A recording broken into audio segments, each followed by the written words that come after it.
Parker, and I'm going to be doing my review for the 2001 movie, The Mummy Returns. So in this movie, Rick and Evelyn O'Connell, along with their 8-year-old son Alex, discover the key to the legendary Scorpion King's might, the fabled Bracelet of Anubis. Unfortunately, a newly resurrected Imhotep has designs on the bracelet as well, and isn't above kidnapping its new bearer, Alex, to gain control of Anubis' otherworldly army. So, I think this is a pretty good sequel. I actually like this movie quite a bit, more than the original movie. Like, the original Mummy is one that I've always liked and stuff, but I feel like this one is a little bit better than the first one and everything. I've always really liked this one, and also that could just be because this was the first Mummy movie that I ever saw and everything. I didn't see the first one until after I saw this one and everything, which is kind of weird. Seeing I didn't really understand this movie and everything until I saw the first one, and I enjoyed it a lot more, but I still enjoyed it a lot the first time I watched it. And everything, but it was weird. This is one of the rare times where I saw the sequel first. I love how the story added more and stuff to the world of the Mummy and everything, and the introduction of the Scorpion King was really cool. He's a really awesome character and everything, and he got his own spin-off movie, which is okay in itself and everything. I'll talk about that one later.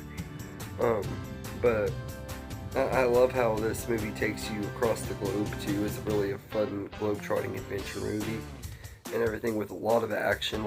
They really up the action in here too and everything, and I really like that. The returning cast are all once again amazing.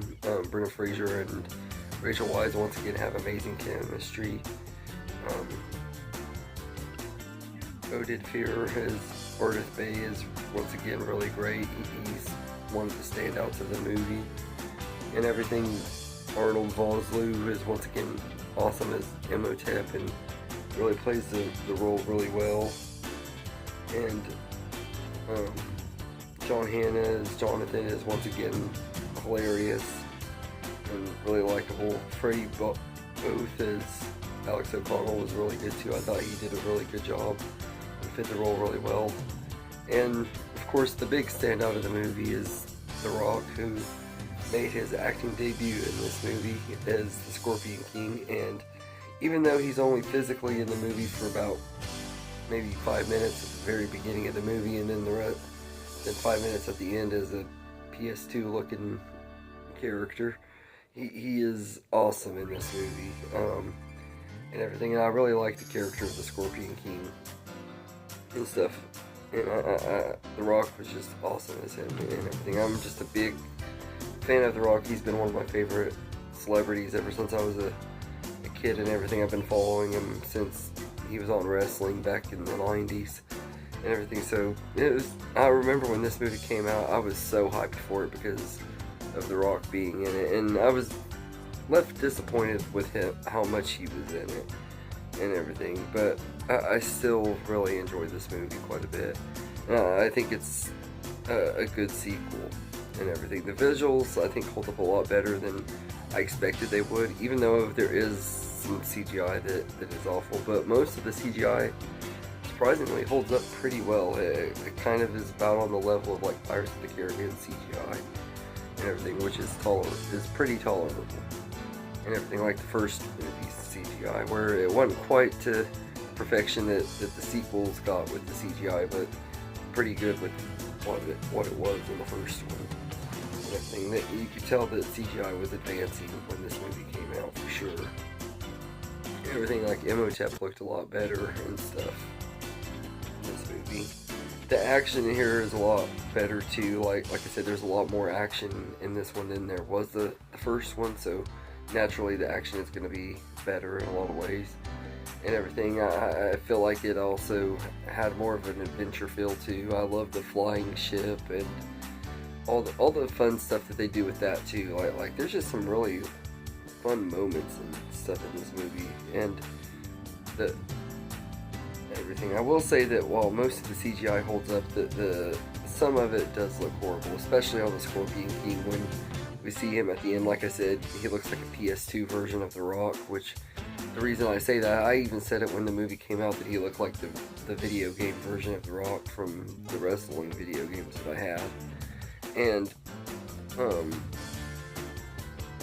I also think that the mummy monkeys were an awesome concept, and I do love the scene when everybody's getting attacked by them, but man, they look horrible too. Like, the CGI in this movie has mostly aged well, but some of it is aged really poorly too. Like, you could tell that CGI just wasn't fully there yet. Like, it had moments where it held up really well, but moments where it didn't. But it did have a lot of cool practical sets too, so at least it wasn't fully a bad experience. And this movie, I feel like, is a lot better than the first one and everything, but also the first movie did a lot of world building and setting up the characters and stuff, which I did enjoy, but also felt like it slowed the movie down a little bit, where it's not as fun and rewatchable as this one is, because it just gets into the action and stuff pretty quickly and everything. It knows what the audience wants, and it goes for it. And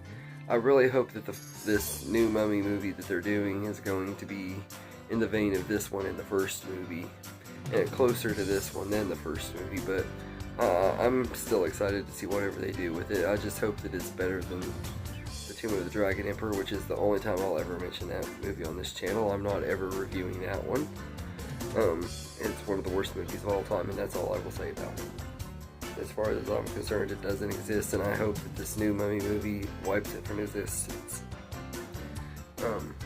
But anyway, The Mummy Returns is a sequel done right. It expands the world introduced in the original really well and stuff. It takes us to new places while also bringing back familiar characters and everything. It does kind of repeat some things from the first one, but also adds to the lore of what was introduced in the first one. So I feel like this is a really well done sequel. Despite the bad CGI, it is a really well told story and a really good movie and everything. And while I do feel like the original Mummy movie is a tiny bit overrated, I feel like this one's both a little bit overrated and underrated. Like, because I don't think it gets as much credit as the original Mummy movie, and I think it's even better than it and stuff. But I also do feel like these movies are not Brendan Fraser's best movies like everyone says they are either. So that's my main problem. It's just I'm a huge Brendan Fraser fan, have been my entire life, and I just feel like he has so many